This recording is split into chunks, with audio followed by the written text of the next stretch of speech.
আমি elevator education থেকে Souvik sir কথা বলছি। যারা তোমরা 2026 সালে এমবিএতে অ্যাডমিশন নিচ্ছ এবং নেবে মনস্থির করেই ফেলেছ, তাদেরকে আমি আজকে কতগুলো অ্যাডভাইস দেব। এমবিএ করতে আসছো, খুব ভালো কথা, কিন্তু আদৌ কি এমবিএ সাবজেক্টগুলো কী কী আছে তোমরা ওয়াকিবহল? তোমরা কি জানো তোমাদের ফার্স্ট সেমিস্টারে কতটা সিলেবাস থাকবে?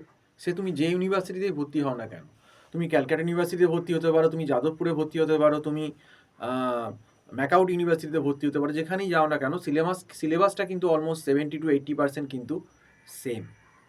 কাজেই তোমাদেরকে এটাই বলবো, বিশেষ করে যারা এমবিএ করতে আসছো আর্টস থেকে এবং সায়েন্স থেকে, যারা কিন্তু ইকোনমিক্স স্ট্যাট পার্টিকুলারলি এই দুটো সাবজেক্ট একদমই জানো না, তাদের কিন্তু খুব ডেঞ্জার যদি আগে থেকে না প্রিকশন নাও। এবং মুশকিলটা কোথায় হয় তোমাদের আমি বলে দিচ্ছি। দেখবে তোমরা যখন 2026 সালে অ্যাডমিশান নিতে যাবে এমবিএতে, আমাদের পশ্চিমবঙ্গে যে সমস্ত ইউনিভার্সিটি বা কলেজগুলো আছে সেগুলো ম্যাক্সিমাম খুলতে খুলতে আগস্ট কি সেপ্টেম্বর, কিন্তু পরীক্ষা কোনো কোনো জায়গায় ডিসেম্বরের ফার্স্ট উইকে নিয়ে নেয়, কোনো কোনো জায়গায় আবার তোমার পরীক্ষা নেয় হচ্ছে জানুয়ারির ফার্স্টে বা সেকেন্ড উইকে। তো এইভাবে চলে। তো কলেজ খোলার সময় থেকে যদি সেমিস্টারের টাইম দেখো, সেটা খুব সামান্য, মানে মেরে কেটে 4.5 মাস, হয়তো 3.5 থেকে 4 মাস। আর তার মাঝখানে আবার দুর্গা পুজো, কালী পুজো, ভাইফোঁটা ইত্যাদি হেন তেন প্রচুর অকেশান থাকে, এতে সময় অনেক নষ্ট হয়।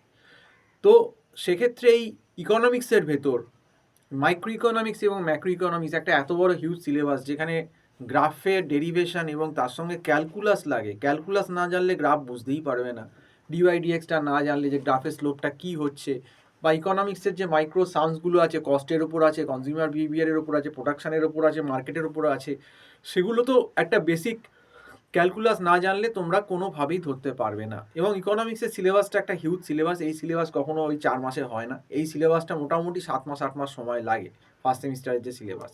এবং তারপর আসি স্ট্যাটিস্টিক্সের সিলেবাসটাও কিন্তু একটা ভয়ানক সিলেবাস, এবং স্ট্যাটের ভেতরেও কিন্তু যেমন ফ্রিকোয়েন্সি ডিস্ট্রিবিউশন, সেন্ট্রাল টেন্ডেন্সি, তার ভেতর মিন মিডিয়ান মোড, তারপর ডিসপারশন, তার ভেতর standard deviation, coefficient of variation, mean deviation, combine SD, এগুলো সব ঢোকানো আছে। আবার কোরিলেশন রিগ্রেশন, তারপর স্ট্যাট 2 পার্টে প্রবাবিলিটি পার্ট ঢুকিয়ে দিয়েছে, প্রবাবিলিটির বেসিক, তারপর binomial, Poisson, normal distribution, sampling, পুরো হাইপোথিসিস, তার হাইপোথিসিসের প্রায় 8টা না 10টা কেস, তারপর analysis of variance, ANOVA table, ANOVA sums. তো একটা বিশাল স্ট্যাটের সিলেবাস এবং যথেষ্ট টাফ সিলেবাস।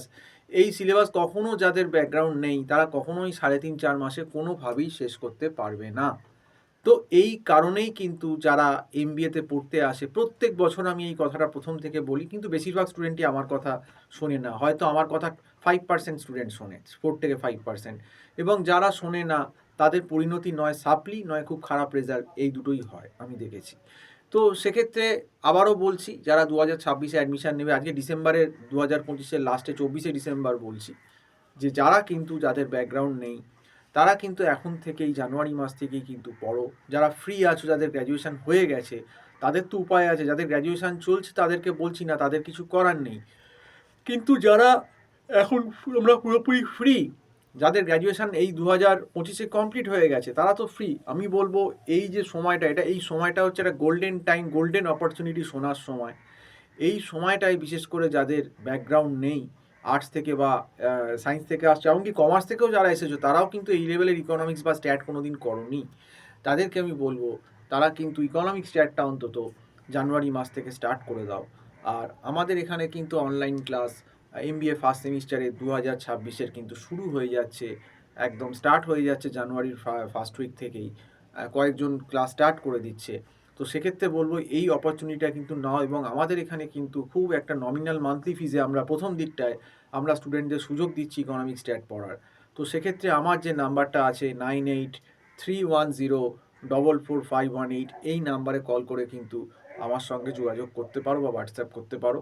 কিন্তু সময় কিন্তু খুব কম, আমি আবারও বলছি, কারণ এই জিনিসগুলো তোমাদের ধরতে বুঝতে কিন্তু অনেক সময় লাগবে। ওই যখন কলেজ খুলবে ভাববো, তখন আর কিন্তু তুমি সময় পাবে না এবং কোথা থেকে শুরু করবে আর কোথায় শেষ করবে সে কুল কিনারা করতে পারবে না।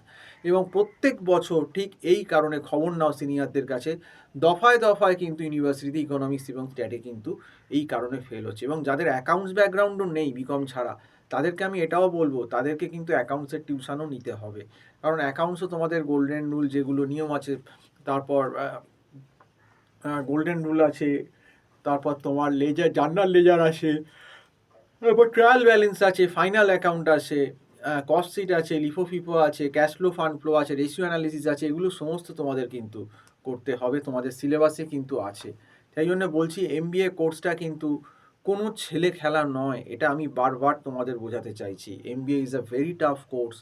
এমবিএ কোর্সটা যদি পুরো ভালোভাবে করতে চাও তবেই কিন্তু ভালো একটা প্রসপেক্ট বা জব পাবে। কিন্তু সাপ্লি পেতে পেতে করলে, কোনো নলেজ গ্যাদার না করতে পারলে তোমার টাকা যাবে আর সময় যাবে, কিন্তু আলটিমেটলি কিন্তু কোনো জব পাবে না। এটা কিন্তু তোমাদেরকে আমি প্রথম থেকেই বলে দিচ্ছি, বারবার বলছি। তো যাই হোক, আজকে এই অবধি বলেই শেষ করছি। সম্পূর্ণ ভিডিওটা দেখার জন্য অসংখ্য ধন্যবাদ তোমাদেরকে। নমস্কার।